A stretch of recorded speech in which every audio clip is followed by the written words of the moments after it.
लोकी 2 के ट्रेलर के इस सीन में यहाँ पर तुम नोटिस कर सकते हो जो ये कैंग का कासल है वो पूरा का पूरा डिस्ट्रॉय हो चुका है। ये सेम कासल हमने लोकी के सीजन 1 में देखा था जब लोकी और सिल्वी कैंग से मिलने जाते हैं उसके कैसल में। ये सेम कैसल है, मैं ऐसा इसलिए कह रहा हूँ क्योंकि तुम्हें याद ही होगा लोकी के सीजन 1 में सिल्वी ने कैंग को मार दिया था, जो कि तुम इधर नोटिस कर सकते हो यहाँ मरा हुआ कैंग पड़ा हुआ है। डिटेल नंबर 2 ये है, ट्रेलर की स्टार्टिंग में मोबियस और लोकी ओबी के पास जाते हैं जो कि शायद एक मैकेनिक हो सकता है टीवी के अंदर, क्योंकि इधर तुम नोटिस करोगे तो इधर लिखा हुआ है रिपेयर एंड एडवांसमेंट और इसकी ड्रेस भी देखने में एक मैकेनिक जैसी लग रही है। अभी इस मैकेनिक के पास इसलिए आए क्योंकि लोकी को सही करा सके, मतलब लोकी को एक टाइम स्लिप वाली प्रॉब्लम हो चुकी है जिसकी वजह से वो पास्ट प्रेजेंट फ्यूचर और मल्टीवर्स में ट्रेवल कर पा रहा है बिना उसकी सहमति के। फिर इस फ्रेम में तुम नोटिस कर सकते हो लोकी ग्लिच होकर अपने ही किसी वेरिएंट के पास पहुंच जाता है और इधर ध्यान से देखो तो इनमें ज्यादा कुछ डिफरेंस नहीं लग रहा है। और इधर ये वाला लोकी एक टीवीए की बुक पढ़ रहा होता है, शायद ये रूल्स एंड रेगुलेशन पढ़ रहा होगा टीवीए के। और ये जो दूसरा लोकी टाइम स्लिप करके इधर आया है ये इसको अवेयर करना चाह रहा होगा फ्यूचर के लिए, फ्यूचर में इसको क्या दिक्कत होने वाली है तो ये क्या ना करे क्या करे। उसके जस्ट अगले फ्रेम में इधर तुम नोटिस कर सकते हो बाहर जो ये दुनिया दिख रही है ये वही दुनिया है जो हमने लोकी के सीजन 1 की एंडिंग में देखी थी। और इधर तुम कैंग की स्टैचू भी नोटिस कर सकते हो। बाकी तुम इधर इस स्क्रीन में देख ही सकते हो कि पूरी जो टाइमलाइन है वो पूरी की पूरी स्कैटर्ड हो चुकी है, जिसकी एक और तगड़ी डिटेल में तुम्हें आगे वीडियो में बताने वाला हूँ। फिर अगले फ्रेम में यहाँ पे हमें सिल्वी दिखाई जाती है जिसके आसपास की दुनिया पूरी की पूरी खत्म होती हुई दिख रही होती है। तो ये इनकर्जन का इफेक्ट है। इनकर्जन जब टेक प्लेस करता है जब दो यूनिवर्स आपस में कोलाइड हो रहे होते हैं, मतलब पूरे के पूरे डिस्ट्रॉय हो जाते हैं दो यूनिवर्स आपस में मिलकर किसी टाइम की गलती की वजह से। अब इस चीज में मेरा ये मानना है जहाँ पे भी सिल्वी जा रही होगी, जिस भी यूनिवर्स में सिल्वी जा रही होगी वो पूरा का पूरा खत्म हो जाता होगा और शायद इसी रीजन की वजह से सीजन 1 में टीवी वाले सिल्वी को मारना चाह रहे थे। फिर उसके अगले फ्रेम्स में लोकी यहाँ पर वॉल की एक लेयर को हटा रहा होता है जिस वॉल पर 3 टाइम कीपर्स बने होते हैं। अब इन 3 टाइम कीपर्स को हमने लोकी के सीजन 1 में देखा था, लेकिन ये सब रोबोट्स थे। उसमें से एक रोबोट का सिर सिल्वी ने काट दिया था जिस सिर को हम इस सीन में नोटिस भी कर सकते हैं। अब यहाँ पर जो तुम्हें ये 3 टाइम कीपर्स दिख रहे हैं एक्चुअली में काउंसिल ऑफ कैंग्स को देखकर बनाए गए थे। काउंसिल ऑफ कैंग्स वही कैंग्स थे जो कि हमने एंटमैन 3 के पोस्ट क्रेडिट सीन में देखे थे। इसके बाद जब लोकी इस वॉल की लेयर को हटा देता है तो हम पीछे कैंग का एक स्टैचू नोटिस कर सकते हैं। फिर एक सीन में हमें B15 दिखती है एक नई ड्रेस में जो कि हमने सीजन 1 में देखी थी, जो टीवी की ऑफिसर थी। अब इस B15 का रोल काफी तगड़ा होने वाला है लोकी के सीजन 2 में, क्योंकि सीजन 2 में इसकी काफी स्टोरी चलेगी भी, जो कि मैं आगे इस वीडियो में बता भी दूंगा कैसे। इस सब के अलावा ये चीज तुमने शायद ही नोटिस की होगी, जब ट्रेलर में कुछ भी लिखा हुआ आता था तो उसके बैकग्राउंड में तुम नोटिस कर सकते हो यहाँ पर लोकी के जो लेटर्स हैं वो बिखरे हुए दिख रहे हैं, जो कि रेफरेंस है मल्टीवर्स की स्कैटर्ड टाइमलाइंस का। मतलब कई सारी टाइमलाइंस इधर उधर बिखर चुकी हैं और लोकी के कई सारे वेरिएंट्स भी इधर उधर हो चुके हैं। फिर कुछ फ्रेम्स आगे तुम इधर सिल्वी को नोटिस कर सकते हो मैगडी के अंदर काम करते हुए। अगर तुमने लोकी के सीजन 1 को गौर से देखा हो तो तुम्हें ये तो पता ही होगा कि सिल्वी एक नॉर्मल लाइफ जीना चाहती थी, तो उसकी ये नॉर्मल लाइफ हम इधर मैगडी में नोटिस कर सकते हैं। और इसके बैच पे तुम नोटिस कर सकते हो इसे 5 स्टार मिले हुए हैं, जिसका मतलब है सिल्वी को यहाँ पर काफी टाइम हो चुका है काम करते हुए। फिर उसके ही अगले सीन में इधर हम सिल्वी को नोटिस कर सकते हैं एक मशीन को ऑपरेट होने से रोकते हुए। तो एक्चुअली में ये जगह है जहाँ पर टीवीए की शुरुआत हुई थी। तो इधर लोकी और सिल्वी आकर टीवीए को बनने से रोक रहे थे, जो कि हमने ट्रेलर के कुछ फ्रेम्स आगे देखा भी था। फिर उसके जस्ट अगले ही फ्रेम में इधर एक बंदा गिरता हुआ देख सकते हो, जो कि मैं तुम्हें बता दूं एक लोकी, और इसको किसने फेंका है? लोकी नहीं खुद। तो हाँ, इधर हमें लोकी वर्सेस लोकी भी देखने को मिलेगा भाई। फिर इस सीन में यहाँ पर तुम नोटिस कर सकते हो कि मोरवियस कुछ सही करने जा रहा होता है। अगर तुम इस चीज को गौर से देखो तो ये कुछ वायर जैसी लग रही होती है, और हाँ ये टाइमलाइन का ही कुछ रेफरेंस हो सकता है, क्योंकि टाइमलाइन को ही सही करने मोरवियस जा रहा होगा। इसके अलावा तुम्हें याद है डिटेल नंबर 4 में मैंने तुमसे कहा था कि इस स्क्रीन में जो तुम्हें दिखाई दे रहा है इसको नोटिस करके रखना। तो उस स्क्रीन पे यही टाइमलाइन दिखाई दे रही थी जो कि स्कैटर्ड हो चुकी थी पूरी की पूरी, जिसे मोरवियस अब सही करने जा रहा है। भाई ये तो काफी इंटेंस होने वाला है सच में। फिर यहाँ पर कुछ फ्रेम्स आगे हम सिल्वी को नोटिस कर सकते हैं अपनी स्वॉर्ड निकालते हुए किसी को मारने के लिए, जिसके जस्ट अगले फ्रेम में यहाँ पर कोई दिखता भी है जिसको सिल्वी मारना चाह रही है। अब र्यूमर्स के हिसाब से माना जा रहा है सिल्वी रवोना को मारना चाहेगी। रवोना वही रवोना जो हमने सीजन 1 में देखी थी, जो जज बनी हुई थी। फिर अगली डिटेल मुझे काफी इंटरेस्टिंग लगी। यहाँ पर इस सीन में तुम नोटिस कर सकते हो 2 लोकी एक सेलिब्रिटी को पकड़ रहे होते हैं, और अगर तुम ध्यान से देखोगे तो वो लोकी नहीं पकड़ रहे, उनकी शैडो पकड़ रही होती है इसे। तो हाँ, हमें सीजन 2 के अंदर लोकी की कुछ नई पावर्स भी देखने को मिलेंगी। फिर एक सीन में हमने देखा था लोकी के गले में दोबारा वो पट्टा डाल दिया गया है टीवीए वाला। अब इसमें मैं तुम्हें बता दूं ये प्रेजेंट टाइम वाला सीजन 2 का लोकी नहीं है, ये सीजन 1 का पास्ट वाला लोकी है। और इस वीडियो की स्टार्टिंग में मैंने तुम्हें बताया था ये स्टोरी पास्ट, प्रेजेंट और फ्यूचर में चलने वाली है। तो हाँ, हमें सीजन 2 के अंदर वही पुराना लोकी भी दिखाया जाएगा सीजन 1 वाला। फिर एक सीन में हम B15 को देख सकते हैं डॉक्टर वाले गाउन में, और जैसा मैंने तुम्हें बताया B15 का इसमें काफी तगड़ा रोल होने वाला है। मतलब कि ये जो B15 है इसकी हमें पास्ट वाली स्टोरी दिखाई जाएगी कि टीवीए वाले से कैसे पकड़ के लाए थे। तो ये वही सीन है जहाँ पर टीवीए वाले B15 को पकड़ के ले गए थे, क्योंकि तुम इधर पीछे नोटिस कर सकते हो टीवीए वाले यहाँ पर आ रहे हैं। फिर एक सीन सीन में जहाँ पर सेलिब्रिटी के पास कई सारे लोग आए हुए थे, यहाँ पर एक पोस्टर पे तुम नोटिस कर सकते हो, यहाँ पर लिखा हुआ है मैरी मी ब्रैडवॉल, जो कि कॉमिक का ही कैरेक्टर है और ये यहाँ पर मूवी के प्रमोशन के लिए आया हुआ है, जिस मूवी का नाम है ज़ेनियक, जो हमने ट्रेलर के पीछे देखा भी था। ज़ेनियक एक बोर्ड पर लिखा हुआ। और एक और इंटरेस्टिंग चीज, यहाँ पर तुम इस ज़ेनियक के एक मॉडल को देख सकते हो इस पोस्टर में बना हुआ। फिर एक फ्रेम में फाइनली हमें रवोना भी दिखती है, जो कि विक्टर टाइमली वाले टाइमलाइन पर थी, वही विक्टर टाइमली जो हमने एंटमैन 3 के पोस्ट क्रेडिट सीन में देखा था। अब रवोना पहली बार विक्टर टाइमली मतलब कैंग को मिली होगी इस जगह पे। अब मैं तुम्हें विक्टर टाइमली के बारे में थोड़ा बहुत बताऊं तो विक्टर टाइमली कैंग का ही एक वेरिएंट है, जिसने शुरुआत करी थी टेक्नोलॉजी की अपने हिसाब से, टाइम मशीन की अपने हिसाब से, जिस विक्टर टाइमली के बारे में ही हू रिमेन्स ने बताया हुई था लोकी सीजन 1 में। और इस विक्टर टाइमली को हमने एंटमैन 3 के पोस्ट क्रेडिट सीन में इसलिए देखा था क्योंकि वो जो पोस्ट क्रेडिट सीन था वो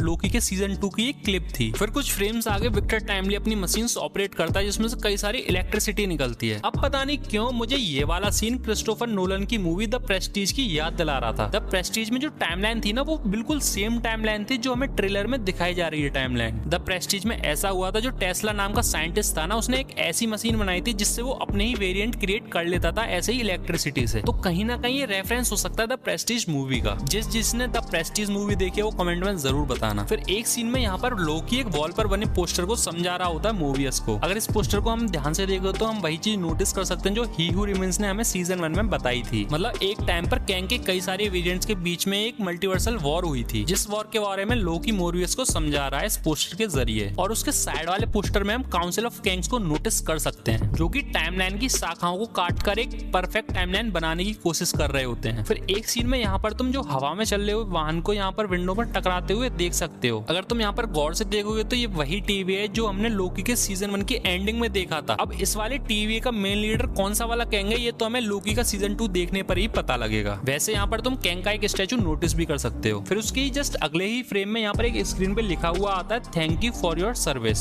मतलब कि ये वाला जो टीवी है वो पूरा का पूरा डिस्ट्रॉय हो रहा है और उनके जो एम्प्लॉयज थे उनको एक मैसेज जा रहा है कि thank you for your service. फिर अगले ही सीन में हमें रवोना दिखती है अलायत के सामने। अलायत वही वाला मॉन्स्टर है जो सब कुछ खा जाता है, जिसे हमने लोकी के सीजन 1 में देखा था। फिर इस सीन में तुम इस जगह को नोटिस कर सकते हो। अब मैं तुम्हें इस जगह के बारे में बताऊं तो ये वही जगह है जहाँ से टीवी की शुरुआत हुई थी, और इसी जगह पर हम लोकी और सिल्वी को लड़ाई करते हुए देख सकते हैं, इस जगह को डिस्ट्रॉय करते हुए देख सकते हैं। मतलब लोकी और सिल्वी पास्ट में इतना पहुंच गए हैं कि वो टीवी को ही खत्म करना चाह रहे हैं। हाँ मुझे पता है मैंने कई सारी डिटेल्स मिस कर दी होंगी, जिससे तुम कमेंट में मेंशन कर सकते हो, क्योंकि मैं इसका पार्ट 2 भी लाने वाला हूँ बहुत ही जल्दी। तो तुम चैनल को सब्सक्राइब कर लेना। बाकी वीडियो अच्छी लगे तो वीडियो को एक लाइक जरूर देना, क्योंकि भाई मेहनत तो बहुत लगी है वीडियो बनाने में। और भी हिडन डिटेल्स वाली वीडियोस देखने के लिए तुम मेरे चैनल पर जा सकते हो। बाकी मिलते हैं अगली किसी वीडियो में। Tata bye bye.